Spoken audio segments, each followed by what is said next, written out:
From San Diego, California to your town, it's the Quinn Early Show. Show up early and stay late for the best in life-changing talk. With NFL and Hollywood guests, to world changers and nonprofits, to Alzheimer's prevention and research. It's time to turn up.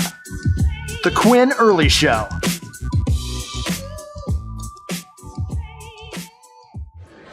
Welcome back to the Quinn Early Show. Today I have a very special guest with me. This gentleman played for 17 years in the NFL, and what's important to me is the fact that when I was drafted to the San Diego Chargers, he was a tight end coach. He was very nice to me. One of the things we have in common is that we're both artists, and he's a really good one.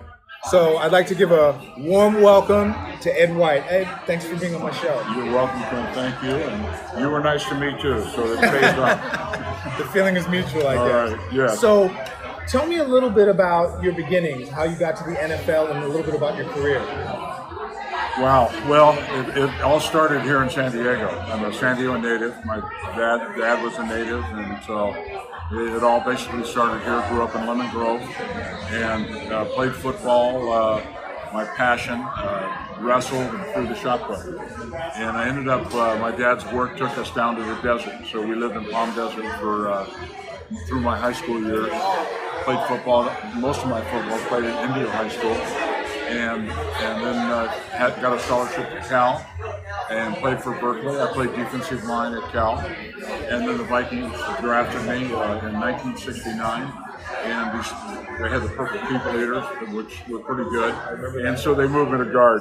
And probably a fortunate move for me because I don't think I'd have probably played that long as a defensive lineman.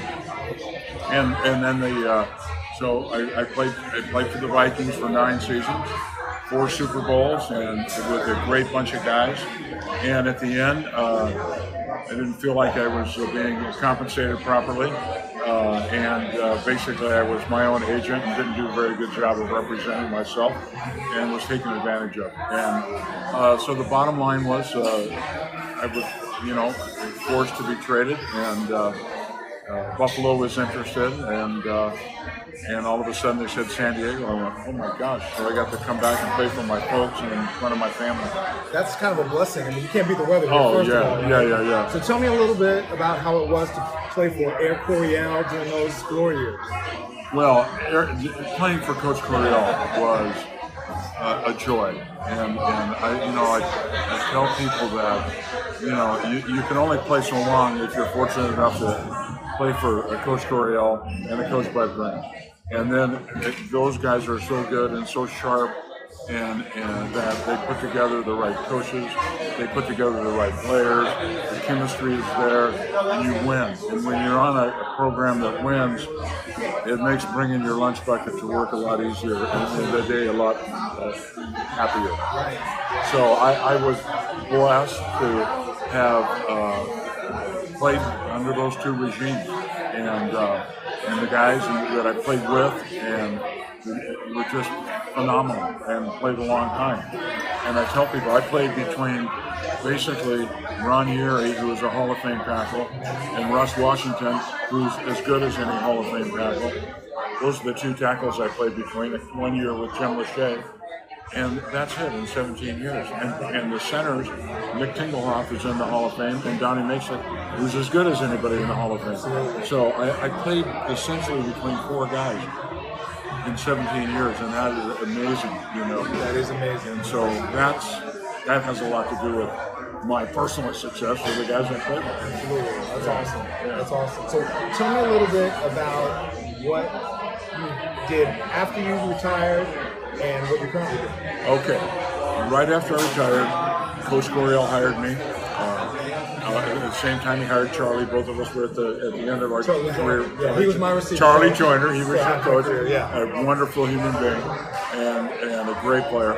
And so Charlie and myself became part of that staff. So I coached with the Chargers for a few years, and then stayed in coaching. And then I went from the Chargers. I went to San Diego State, coached the offensive line there. I was assistant coach to Dave Levy, who was a great coach at San Diego, the Chargers. And then I went with Ted Toner, became the headline coach there.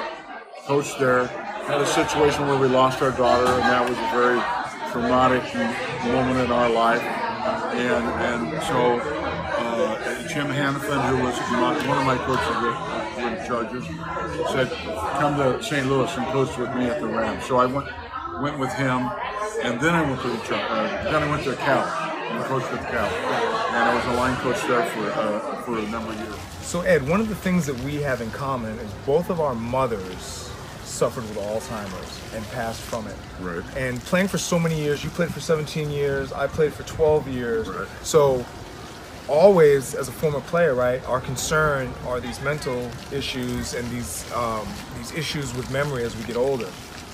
Let's talk a little bit about that. Yeah, I think that it's becoming more out in the front. You know, I think before it was like hidden. I think the NFL. I've always been coming from Berkeley, kind of a thorn in the side, but I think they're addressing it. I think they would hide it a bit, put it in, everything's fine. And I think now they are doing some things with the helmet, with the rules, with the techniques. I think those things are all positive, and I think everybody loves football. I'm not going to say I don't like football just because, I would do it again, and hopefully do it under circumstances that were safer. Same with me, yeah. Yeah, and so I think that's happening, and I'm glad of that. It might not be happening fast enough, but I think it is. They're limiting practice times, and just a lot of positive things happening in that area. So I think that's all good, and I think that it's really important that the thing you're doing, Quinn, and the thing that I'm doing in terms of not hiding it under a bushel, basket, and coming out, because there are things. My center, Donnie Masick, said, "Get this book, The End of Alzheimer's." It's written by a doctor that was at UCLA, a neuro doctor that has it's called the Buck Institute up in Northern California, and they have been very successful in stopping the progression. And I'm interested in learning how to have a longer cognitive period in my life. That's it. I mean, I'm not going to get out of here alive. None of us are. That's right. But I just want to feel as mentally sharp as I can, as long as I can. And as a football player, for myself, I want to spread the word to everybody, just like you, that I know what it looks like in the end, and it scares me if I project that. But I also know that there are things that are happening. A lot of things are happening, and the more focused, the more people get behind it. I think I heard the second or third leading cause of death in San Diego County. And when you get those numbers, you go, hey, we got to start doing something about this. And that's what's happening, and it's good. And I tell every football player that I talk to, get the book, The End of Alzheimer's, because it talks about what we can do. We know what we can't do. We can't heal it, but what we can do is change the things you eat, the things you do, the exercise that you do, change the things that are around you that are chemicals or things that are, affect the inflammation is the thing that plugs everything up, but it really plugs your brain up. And there's things that you can do, avocados, eat your lemon and lime and turmeric and exactly, and peppers and there are things you can do that are good for you and reduce that inflammation. And I can tell, I got this diagnosis about 3 months ago now. And it went, holy crap. Excuse me, that's the word I should have used is cap. But anyway, what am I going to do? So I get this book, I start reading, boom, I go on this. And I'm really feeling great. Well, the addictive side of me goes, I got to have a hamburger. And I get off that and I start doing that again. I felt like, Right. You know what? Yeah. And so it works. And so I think it's great for everybody, but anybody that's done anything where they bang their head around, you need to really think about that. I think it's really great that you're being proactive in it. I think so many people kind of recoil and are ashamed and everything. So to come out front and then to help others, to help our fellow football players maybe become more educated about it, it's just a really good thing. Good. I really appreciate it. I appreciate what you're doing, and we're going to join forces in some areros, and I'm Yes. excited about that. Yes. So we're going to take an art class together. Yeah. So let's talk a little bit about that. Well, I have a nonprofit I've had for 20 years that I took over from a friend that was a teacher, educator in Julian that passed away, and it was called Westward Ho the Wagons. It was a westward migration section that a third grade teacher he taught with my wife Joanne at Julian, and he would teach the western migration by having the kids stay for a week out in the woods near where I live on a pond in covered wagons, and they'd actually live like the pioneers. A town person would bring out a Pony Express with the mail from their parents, but they cooked on cast iron and they lived that period, and that's how they learned. That's how he taught that, which was wonderful. So I said, well, I'll take this over. So I took it over and I did that. Well, the fire came through and burned all the wagons, and so I went, what am I going to do now? And I had art incorporated in that at the time, and I decided to do an art thing. So I decided to do the Oak Lake Art Center, and I have been going out to schools. We do drug court kids. I've done retired classes in Borrego with the Art Guild, and just a lot of different things, but most of it's been with young kids that have been at a disadvantage one way or another. Right. And so I try to break down the barriers of, I'm not an artist, you are. No, everybody, there is an artist in everybody. It's an expression. Right. And don't think of it as you got to do something that looks exactly like something, because it's really better if you do something that looks exactly what you want it to look like.